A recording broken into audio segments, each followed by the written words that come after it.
Hello बच्चों, आज मैं स्टार्ट कर रहा हूँ electric charges and fields chapter 1 Coulomb's law, जो 12th में पढ़ना है। 12th चैप्टर हम लोग स्टार्ट करते हैं। तो इलेक्ट्रिक चार्जेस एंड फील्ड्स में जो फर्स्ट में जो प्रॉब्लम आता है वो कूलॉम्स लॉ से आता है। तो कूलॉम्स लॉ में पहला जो क्वेश्चन है उसको अगर देखें तो क्या लिखा हुआ है, 2 point charges A and B having the charge plus Q and minus Q respectively are placed at a certain distance apart and force acting between them is F. Full stop. If 25% charge of A is transferred to B, then force between the charges becomes. यहाँ पर दो charge रखा हुआ है, एक A है और दूसरा B है। तो B का वैल्यू जो है माइनस क्यू है और A का जो वैल्यू है प्लस क्यू है, और इनके बीच का डिस्टेंस D रहा होगा। तो इसके बीच एक फोर्स लगेगी, उस फोर्स का मान है K Q Q और डिवाइडेड बटे D का स्क्वायर। आप थ्योरी में पढ़े होंगे कि अगर चार्ज नेगेटिव है तो फोर्स नेगेटिव नहीं होता है, क्योंकि हम लोग मॉड लेकर चलते हैं।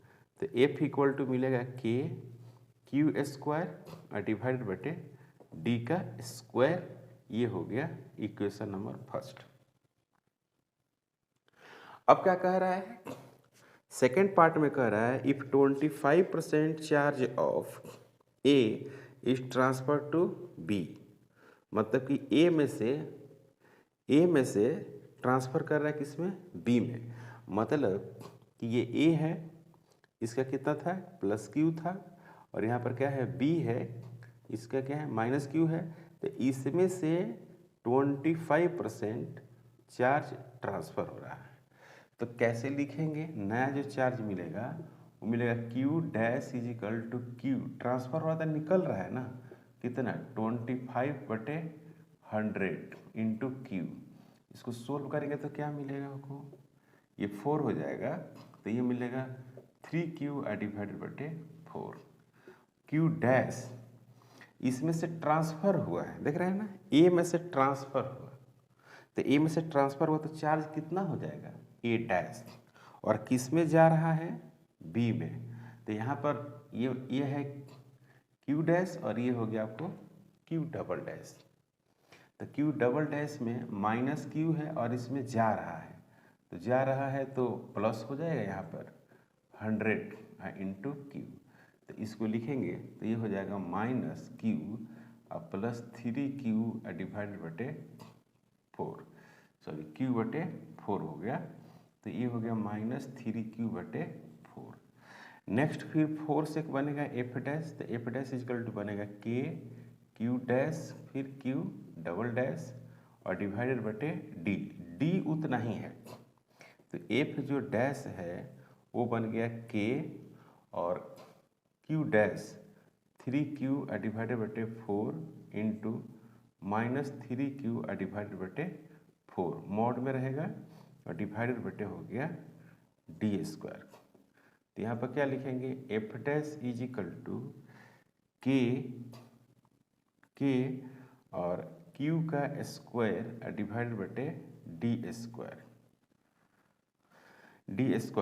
इंटू 9 डिवाइडेड बटे कितना 16, यानी K Q square D square, K Q square divided बटे D स्क्वायर का वैल्यू क्या है A है। तो from A F dash is equal to K Q square by D square, F है तो यहाँ पर F रखेंगे, यानी 9/16 इंटू F, यही हो गया आंसर। और ऑप्शन में अगर आप देखेंगे तो ऑप्शन आपको मिल जाएगा C, तो इसका C पार्ट सही है। Question number 2, suppose the charge of proton and an electron differ slightly, one of them is minus E and other is E plus delta A. First up, if the net of electrostatic force and gravitational force between the two hydrogen atoms placed at a distance d much greater than atomic size, part is 0, then delta E of the order given mass of hydrogen दिया हुआ है आपको। Clear? तो यहाँ पर क्या है कि जो Q होगा, Q वो क्या होगा, minus E plus delta E plus E, ये हो गया टोटल चार्ज, ये हो गया टोटल चार्ज, टोटल चार्ज यहाँ पर है मान लीजिए और यहाँ पर एक है, तो इसका मास है हाइड्रोजन एटम का, यहाँ पर भी मास है हाइड्रोजन एटम का, और यहाँ पर हो गया चार्ज डेल्टा ई, और ये भी चार्ज हो गया डेल्टा ई। तो इसके बीच जो ग्रेविटेशनल फोर्स होगा वो अंदर की तरफ लगेगा और इलेक्ट्रोस्टैटिक फोर्स जो होगा वो बाहर की तरफ लगेगा। अब इस पे क्या है कि नेट जो फोर्स है वो 0 है, एफ नेट जो है वो 0 है। तो एफ नेट 0 करना है तो F gravitational minus F electric force equal to 0, दोनों इक्वल मैग्नीट्यूड अपोजिट डायरेक्शन हो गया।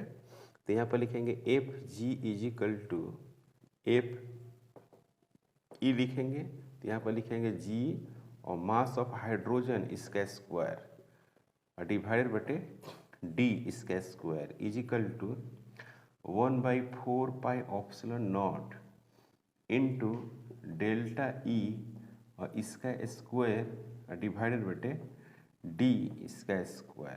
तो डी स्क्वायर से डी स्क्वायर कैंसिल हो जाएगा, आपको लाना है क्या, डेल्टा ई। तो यहाँ पर लिखेंगे जी मास ऑफ हाइड्रोजन इसका स्क्वायर इज इक्वल टू 9 × 10⁻⁹ इसका वैल्यू होता है इंटू डेल्टा ई इसका स्क्वायर होगा। इसको सोल्व करेंगे तो क्या मिलेगा, 6.67 10⁻⁻11 into mass of hydrogen, mass of hydrogen आपको दिया हुआ है 1.67 इंटू 10⁻⁻27 डिवाइडेड बटे इसकी वैल्यू 9 ×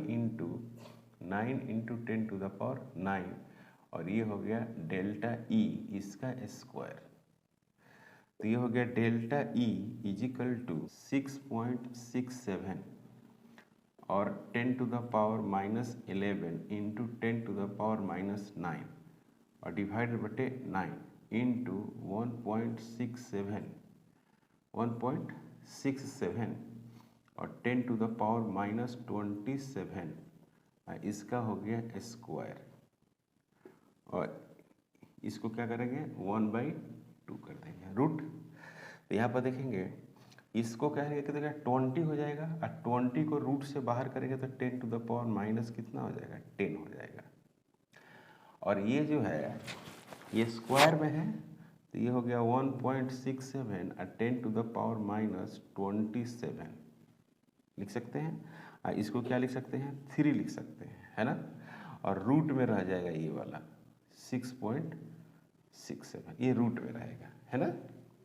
तो लगभग कितना हो जा रहा है, लगभग इसको सोल्व करें तो यहाँ पर होगा 1.67 डिवाइडेड बटे 3 और रूट अंडर 6.67 इंटू 10⁻⁻37। तो डेल्टा ई का जो वैल्यूज होगा वो नियरली हो गया क्या, 10⁻⁻37 कूलम्ब का रेंज होगा। समझ में आया बात, नहीं जैसे ये सब वैल्यू जो होगा लगभग 1 माना जा रहा है पावर के हिसाब से, चूंकि सिर्फ पावर ही दिया हुआ है तो -37, तो ऑप्शन क्या हो गया, बी ऑप्शन है जो करेक्ट है। क्वेश्चन नंबर 3 काफी इंपॉर्टेंट क्वेश्चन है।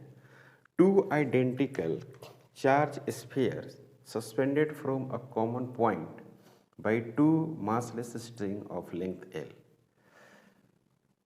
were initially at a distance d very less than L apart because of their mutual repulsion, full stop.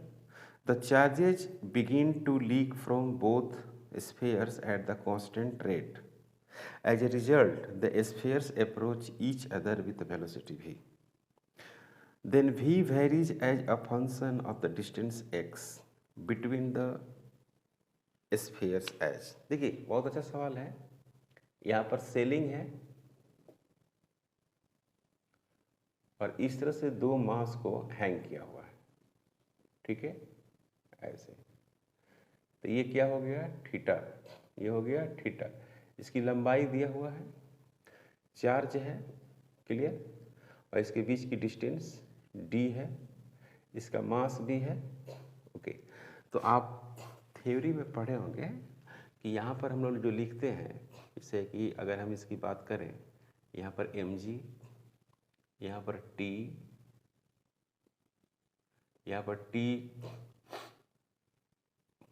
Sine theta, यहाँ पर लिखते हैं आप t cos थीटा, क्योंकि थीटा होता है, और इधर लिखते हैं इलेक्ट्रिक फोर्स। अब दोनों को बराबर करते हैं तो ऐसे मिलता है t साइन थीटा बराबर इलेक्ट्रिक फोर्स और t cos theta is equal to mg। अब दोनों को भाग देंगे तो आपको मिलेगा tan theta is equal to f divided बटे mg। ये वैल्यूज आपको मिलेगा, tan थीटा बराबर f बटे mg, ऐसा मिलेगा, ओके। अब कह रहे हैं कि नाउ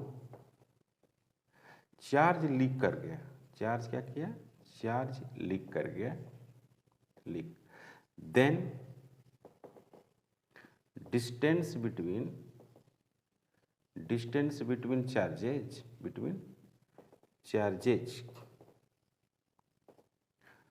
x हो गया, दोनों के बीच का डिस्टेंस x हो गया, घट के अब x हो जाएगा। तो यहाँ पर क्या मिलेगा, यहाँ पर मिलेगा tan theta dash is equal to F dash divided बटे mg हो जाएगा, ठीक, ओके। तो tan थीटा डैश, अब यहाँ पर क्या हो जाएगा कि यहाँ से कुछ डिस्टेंस हो जाएगा जो x/2 हो जाएगा और एंगल भी बदल जाएगा, बात समझे। जब ये करीब आएगा तो थीटा बदलेगा, एंगल भी बदलेगा, ये डिस्टेंस भी बदल जाएगा। तो यानी कहने का मतलब है कि फॉर वेरी स्मॉल एंगल,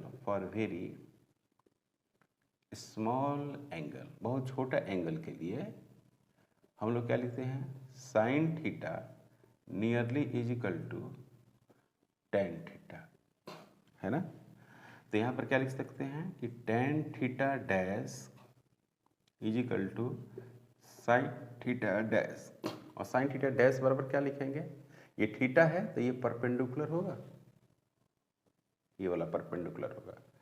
तो परपेंडिकुलर होगा तो यहाँ पर लिखेंगे क्या, यहाँ पर लिखेंगे x/2 डिवाइडेड बटे l, ऐसे लिखेंगे।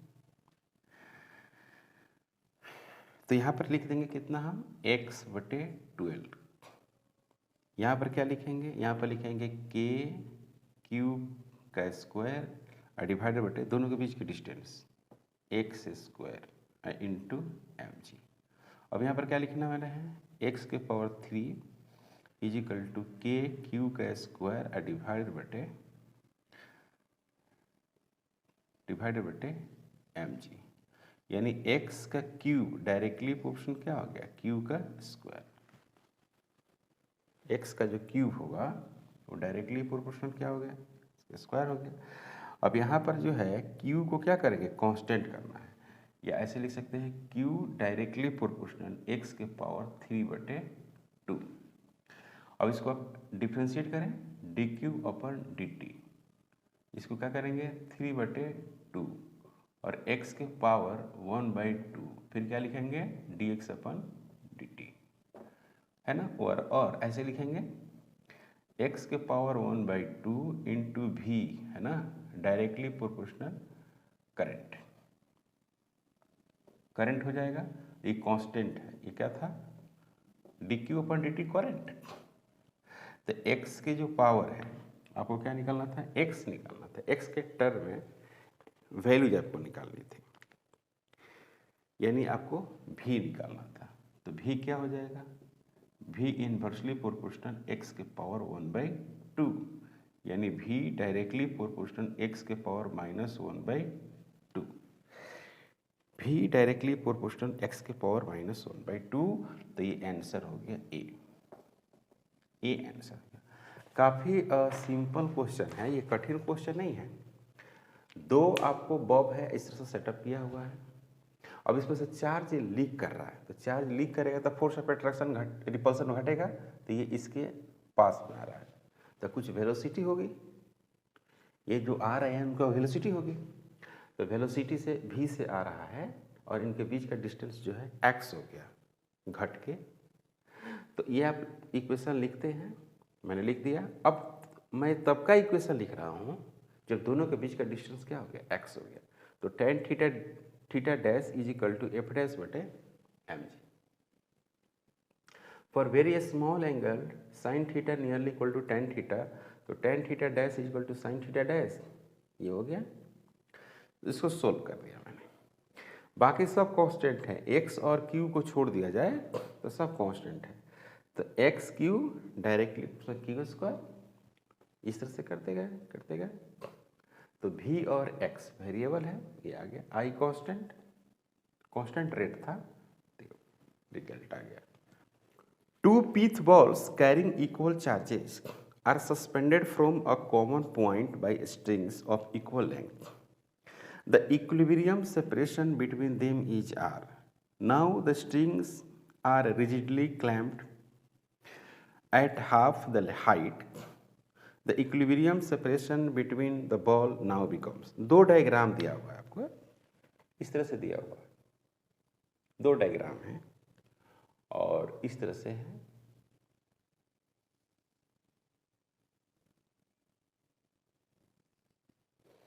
ये जो हाइट है y है,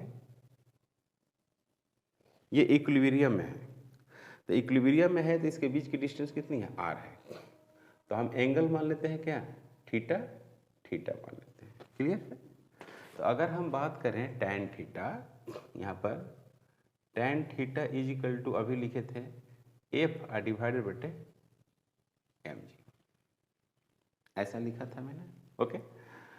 तो tan थीटा बराबर अगर हम बात करें तो ये हो गया r/2, यहाँ से तो क्या लिखेंगे, r/2 डिवाइडेड बटे y इज इक्वल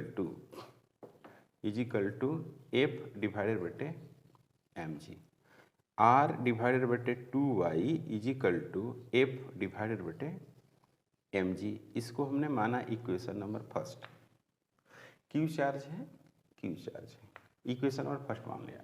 अब क्या है कि सेकेंड जो पार्ट है उसमें है कि इस तरह से है, यहां पर चार्ज हो गया और ये जो हो गया y/2 है, क्या है बच्चों, y/2, और यहाँ डिस्टेंस जो है वो r डैश है।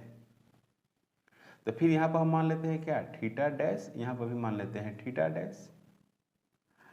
यहाँ पे चार्ज वही है, मास वही है ना, मास वही है। ये इक्वेशन मैं कैसे लिख रहा हूँ आप थियरी में भी पढ़े होंगे, इसके जस्ट पहले भी लिखा हूँ। अब क्या है कि यहाँ पर tan theta dash is equal to f dash divided बटे mg।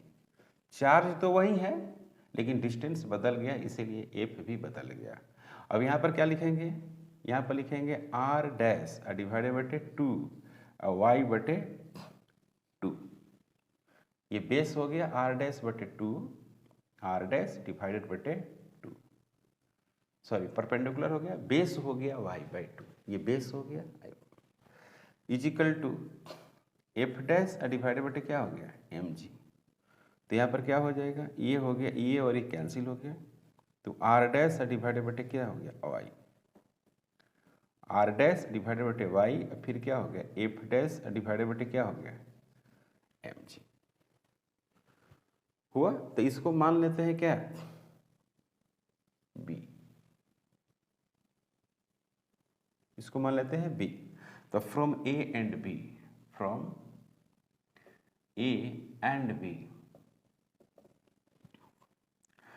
r बटे 2y डिवाइडेड बटे r डैश बटे y, ठीक है, इज इक्वल टू एफ बटे एम जी, एफ बटे एम जी डिवाइडेड बटे एफ डैश बटे एम जी, ये और ये कैंसिल हो गया। आर डिवाइडेड बटे 2r dash is equal to F बटे एफ डैश। हमको निकालना है आर डैश, आर बटे 2r dash is equal to, इसको क्या लिखेंगे, इसको लिखेंगे के क्यू स्क्वायर डिवाइडेड बटे आर स्क्वायर। ओके, यहाँ पर क्या लिखेंगे, के क्यू डैश सॉरी के क्यू का स्क्वायर डिवाइडेड बटे आर डैश इसका स्क्वायर, तो ये और ये कैंसिल हो गया। इसको सोल्व करेंगे तो आर डिवाइडेड बटे 2r dash is equal to R dash इसका स्क्वायर डिवाइडेड बटे आर का स्क्वायर, तो यहाँ पर हो जाएगा आर का क्यूब डिवाइडेड बटे 2, यहाँ पर हो जाएगा आर डैश इसका क्यूब, तो आर जो डैश होगा वो आर डिवाइडेड बटे रूट अंडर 2 इसका क्यूब, ऐसा ही होगा, है ना। तो आपको ऑप्शन में अगर देखा जाए तो डी ऑप्शन आपको मिल रहा है ना, डी ऑप्शन करेक्ट, यही आंसर होगा, ये आंसर है और ये आंसर में डी दिया हुआ है, देख रहे हैं। तो इस तरह से ये सवाल बनेगा, ये काफी अच्छा और बड़ा सवाल था। Two positive ions each carrying a charge q are separated by a distance d. If F is the force of repulsion between the ions, the number of electrons missing from each ion will be. यहाँ पर आपको दो ion रखा हुआ है, मतलब कि positive charge हो सकता है, ये प्लस क्यू है, यहाँ भी प्लस क्यू है, इसके बीच का जो डिस्टेंस है वो कितना है, डी है, और इसके बीच जो फोर्स लग रहा है, फोर्स ऑफ रिपल्सन, वो क्या है, एफ है। तो एफ इजिकल टू क्या लिख सकते हैं, के क्यू स्क्वायर डिवाइडेड बटे डी स्क्वायर। आपको निकालना है मिसिंग इलेक्ट्रॉन्स, यहाँ पर लिख सकते हैं 4 pi epsilon naught, 4 pi epsilon naught into Q square divided बटे डी स्क्वायर, तो एफ इंटू 4 पाई ऑप्सिलॉन 0, फिर क्या लिखेंगे, D square is equal to Q square, Q बराबर क्या होता है, एन इंटू ई, तो F into 4 pi epsilon 0 D का स्क्वायर, है ना, यहाँ पर लिखें क्या, एन का स्क्वायर फिर ई का स्क्वायर, तो फिर लिख सकते हैं क्या, F into 4 pi epsilon 0 D का स्क्वायर डिवाइडेड बटे ई का square is equal to N का स्क्वायर, तो यहाँ पर क्या हो गया, N is equal to under root 4 pi epsilon 0 into D का स्क्वायर डिवाइडेड बटे इंटू एफ डिवाइडेड बटे क्या हो गया, ई का स्क्वायर, तो ई का स्क्वायर, यानी ऑप्शन नंबर सी है। अगर सी ऑप्शन आप देखेंगे तो आपको ये मिलेगा। Clear? When air is replaced by dielectric medium of constant K, the maximum force of attraction between the two charges separated by the distance, maximum forces, तो F equal to जो होगा 1/4 pi epsilon not और Q square divided बटे D का square, ये air में force लग रहा है। और मीडियम में अगर हम बात करें, मीडियम में तो 1/4 पाई ऑप्सिलॉन लिखेंगे, है ना, इंटू क्यू स्क्वायर बटे डी स्क्वायर, तो इसको लिखते हैं क्या, F medium is equal to 1/4 pi epsilon 0 और ऑप्सिलॉन आर, फिर क्यू स्क्वायर डिवाइडेड बटे डी स्क्वायर, तो epsilon R is equal to क्या लिखेंगे, के लिखेंगे, तो एफ जो मीडियम होगा वो होगा 1/4 पाई ऑप्सिलॉन 0 फिर क्यू स्क्वायर डिवाइडेड बटे डी स्क्वायर 1/k, तो एफ जो मीडियम हो गया वो इसको लिखेंगे क्या, एफ डिवाइडेड बटे के। इतना का वैल्यू क्या है, एफ है ना, ये वाली वैल्यू यहाँ सब्स्टिट्यूट करेंगे। तो now in medium force decreases, in medium force decreases के टाइम्स, फोर्स डिक्रीजेज के टाइम्स। तो के टाइम्स जो है फोर्स क्या हो रहा है, घट जा रहा है। तो ऑप्शन में अगर देखा जाए तो लिखा है कि के टाइम्स इंक्रीज कर जाएगा, रिमेन्स अनचेंज रहेगा, डिक्रीजेज के टाइम्स। तो सी ऑप्शन होगा, इसका सी ऑप्शन सही है। Question number 7, a charge Q is placed at the center of the line joining two equal charges. The system of three charges will be in equilibrium if small q is equal to। बहुत अच्छा सवाल है। दो charges रखा हुआ है, capital Q और इसके मिड पॉइंट पे, यहाँ पे मिड पॉइंट पे स्मॉल q रखा हुआ है और सिस्टम जो है वो किस में है, इक्विलिब्रियम में है ना, सिस्टम इक्विलिब्रियम है। तो सिस्टम इक्विलिब्रियम कहने का मतलब ये हुआ कि एफ जो नेट होना चाहिए वो 0 होना चाहिए, system in equilibrium, system in equilibrium, तो नेट फोर्स 0 होना चाहिए। ओके, तो कैसे नेट फोर्स 0 करेंगे, एफ एक बार लिखेंगे एफ क्यू एंड क्यू, दूसरा लिखेंगे F Q and small Q बराबर 0 होना चाहिए। इस पे ये फोर्स लगाए चाहे इस पर ये फोर्स लगाए, दोनों एक ही बात हुआ। तो ये इस पर एक बार फोर्स लगा दिया और ये इसके इस पर फोर्स लगा दिया, ये होगा सिस्टम। प्रत्येक पर एक दूसरे के द्वारा फोर्स, ये नहीं कि इसके द्वारा इस पे फोर्स, इसके द्वारा इस पे फोर्स, ऐसा नहीं करना है ना।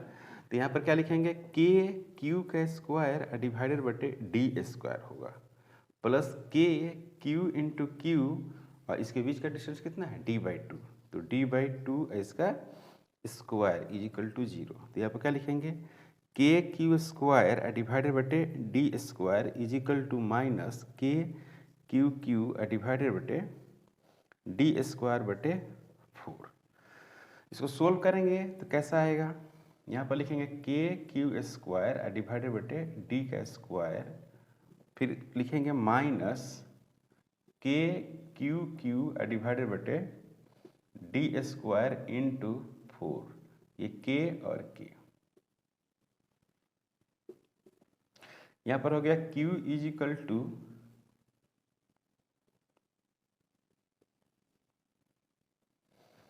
तो q इज इक्वल टू जो हो गया वो माइनस क्यू बटे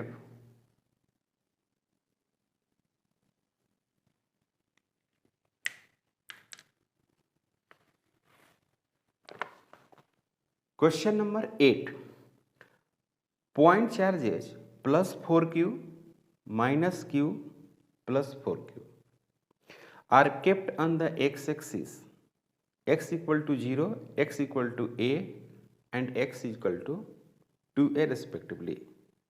कह रहा है ना कि आपको 4q रखा हुआ है, फिर रखा हुआ है -q, फिर 4q रखा हुआ है, एक लाइन पे रखा हुआ है ऐसे। यहां पर अगर एक्सिस देखें तो यहाँ पर 0,0 है, यहाँ पर 0,0 है, यहाँ पर देखें तो a,0 है, यहाँ पर देखें तो 2a,0 है। तो यहाँ 4q रखा हुआ है, यहाँ पर -q रखा हुआ है और यहाँ पर भी क्या रखा है बच्चों, 4q रखा हुआ है। मतलब यहाँ से दूरी a है, फिर ये 2a ऐसे रखा हुआ है। अब इसमें क्या है कि अगर चार्ज पार्टिकल को अगर यहाँ पर आप डिस्प्लेस करके ले जाते हैं, सपोज दैट इसको लेके जा रहे हैं यहाँ पे -q को, तो ये रिटर्न नहीं आएगा, है ना। अगर चार्ज पार्टिकल को सपोज दैट कि यहाँ पर x डिस्प्लेस कर रहे हैं तो रिटर्न नहीं आएगा, या इधर भी आप डिस्प्लेस कर रहे हैं तो रिटर्न नहीं आ रहा है। When minus q, when minus q displaced from a comma 0 to x, then never return,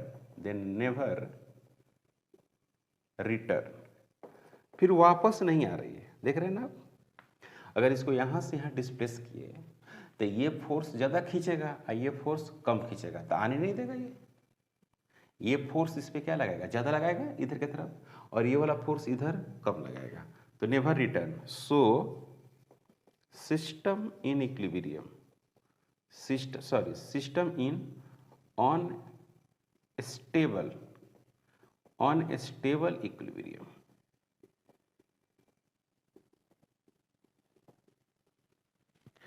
system जो है वो क्या है, अनस्टेबल इक्विलिब्रियम में है। पहला ऑप्शन में है कि minus Q in astable equilibrium, मतलब कि माइनस क्यू जो है स्टेबल इक्विलिब्रियम में तब होता है जब ये प्लस होता, तो प्लस होता तो यहाँ पर नेट फोर्स 0 होता मीन पोजीशन पर।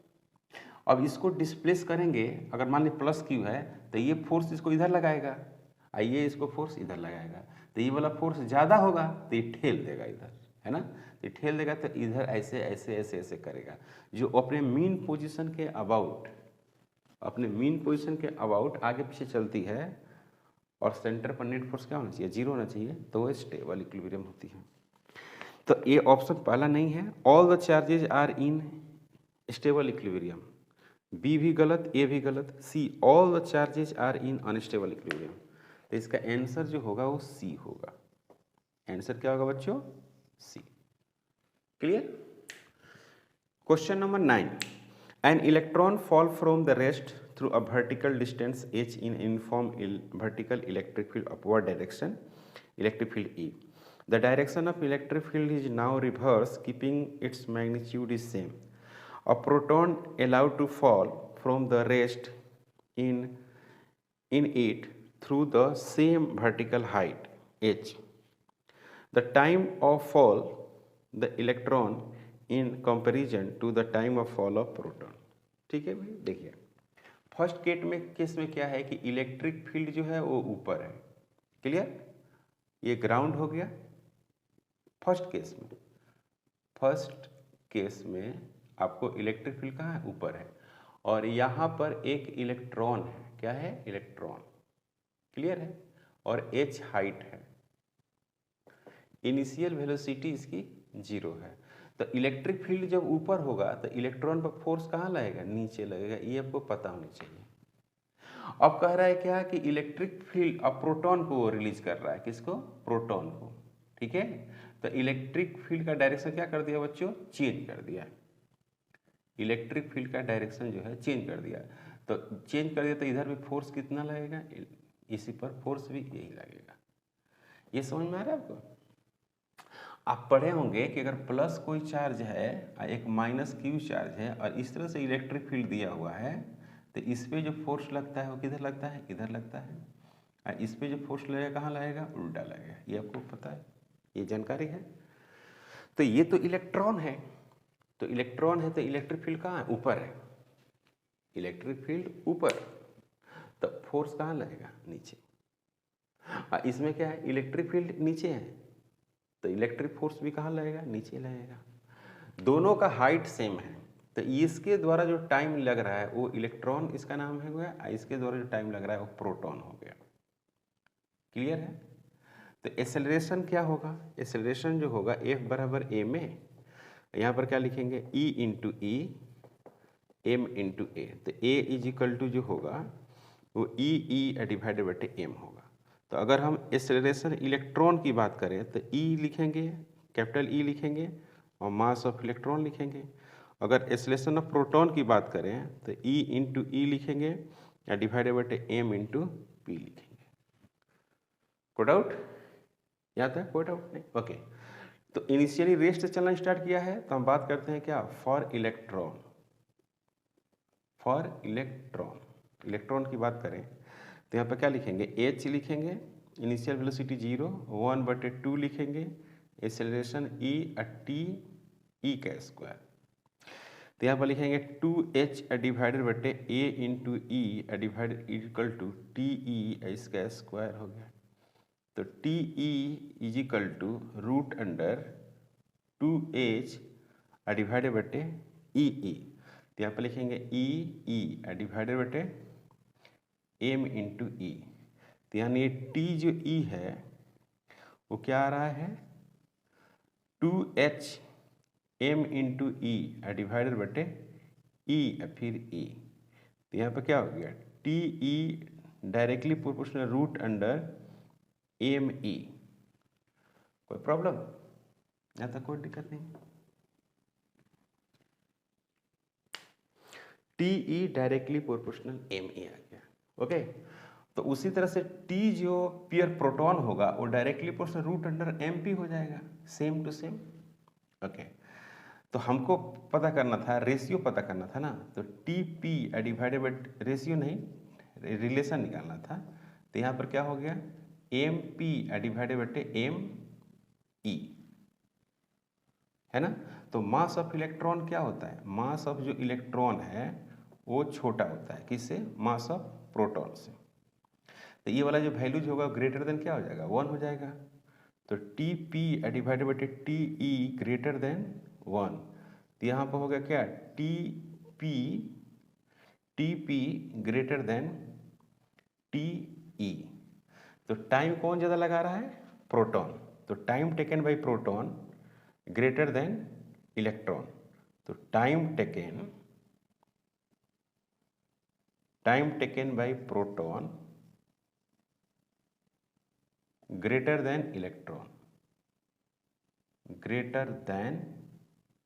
इलेक्ट्रॉन, यानी प्रोटॉन जो है वो ज़्यादा टाइम लगाता है ना बच्चों। तो ऑप्शन में देखो क्या है, पहले तो लास्ट वाला लाइन पढ़ रहे हैं क्वेश्चन का। The time of fall of electron in comparison to the time of fall of proton. तो टाइम जो लेगा वो क्या लेगा, कम लेगा, स्मॉलर लेगा, है ना। तो स्मॉलर मतलब कि आंसर क्या होगा, ए होगा। ए मतलब कि इलेक्ट्रॉन जो है वो कम टाइम लेगा। समझ में आया बच्चों क्वेश्चन? अच्छा, question number 10 correct. A toy car with the charge Q moves on a frictionless horizontal plane surface under the influence of uniform electric field E. Full stop. Due to the force QE, its velocity increases from 0 to 6 meter per second in 1 second duration. At that instant, the direction of the field is reverse. Full stop. The car continued to move for 2 more seconds under the influence of this field. The average velocity and average speed of the toy car between 0 to 3 seconds respectively. सबसे पहली बात यह है कि यहाँ पर electric field दे रखा है, इलेक्ट्रिक फील्ड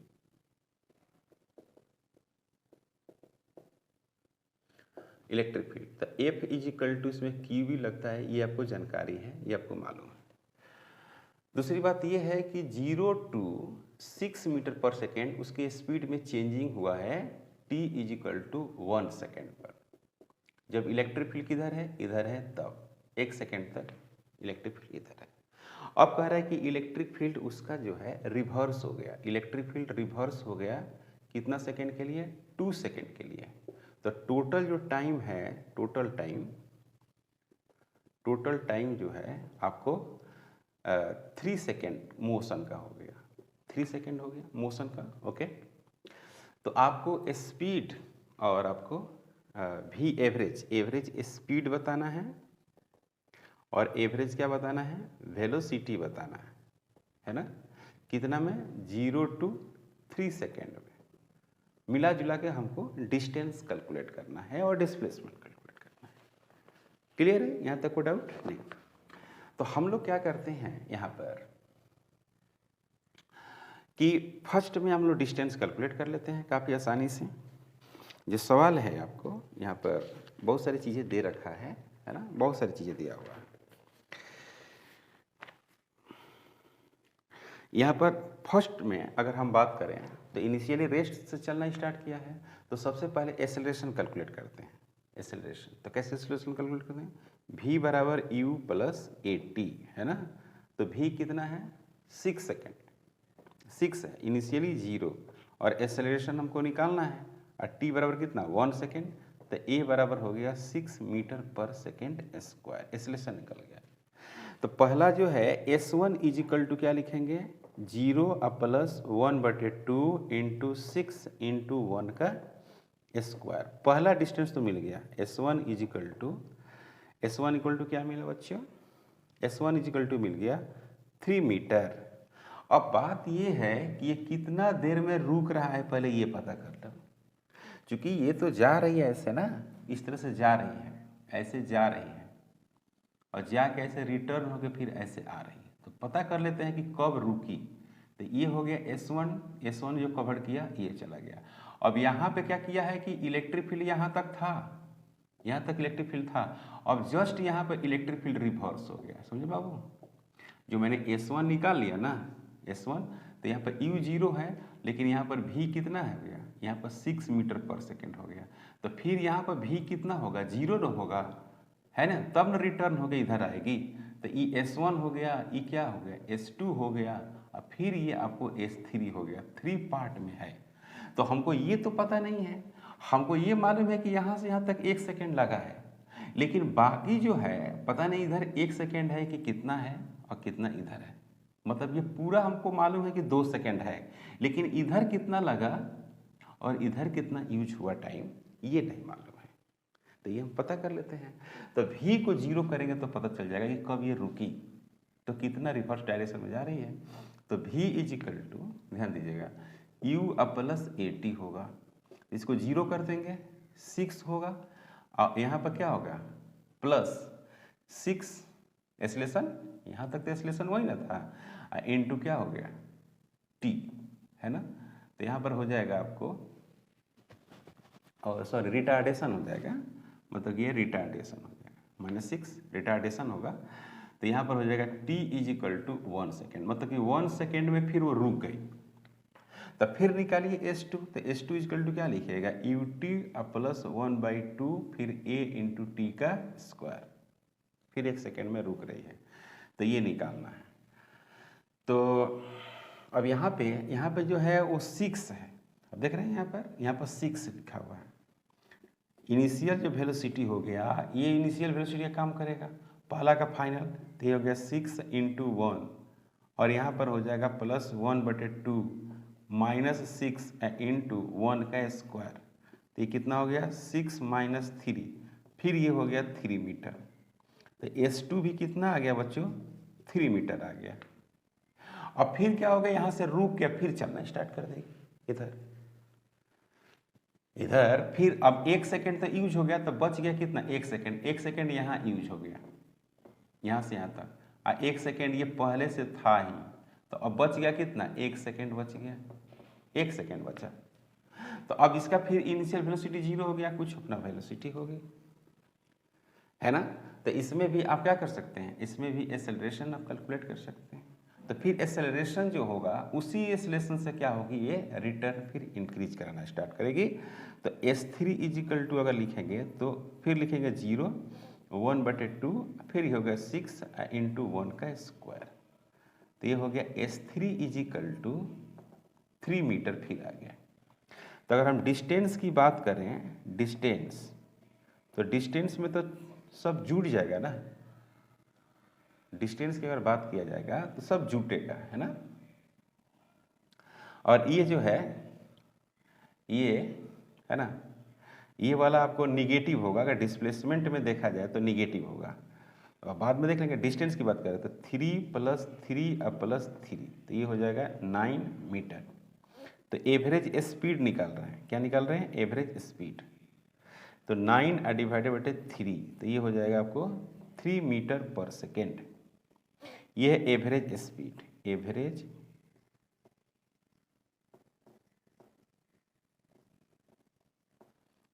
स्पीड का वैल्यू है, क्लियर।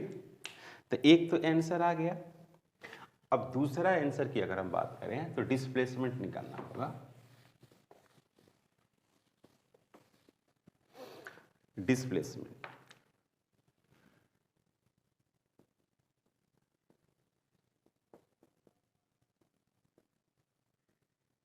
डिस्प्लेसमेंट, तो डिस्प्लेसमेंट में क्या है, तो डिस्प्लेसमेंट में है S1 ये उधर ही जा रहा है, S2 उधर जा रहा है और S3 पीछे है ना, मैंने रिवर्स आ रहा है। तो ये हो गया 3, फिर ये हो गया 3 और फिर ये हो गया -3, तो ये कट गया, तो ये हो गया 3 मीटर। तो एवरेज जो वेलोसिटी होगा वो क्या होगा, 3/3 होगा, तो 1 मीटर पर सेकेंड होगा। तो ये एवरेज वेलोसिटी हो गई, एवरेज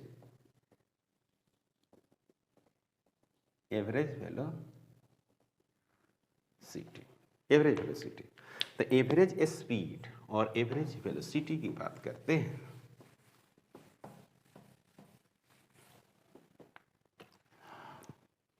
तो सवाल में यही पूछा था कि इसका एवरेज वेलोसिटी और एवरेज स्पीड का क्या ऑर्डर होगा। एवरेज स्पीड लास्ट में था और एवरेज वेलोसिटी शुरू में लिखा था, तो 1 मीटर पर सेकेंड एंड 3 मीटर पर सेकेंड, यही हो गया आंसर। और ऑप्शन में अगर देखा जाए तो बी है, इसका ऑप्शन क्या है, बी।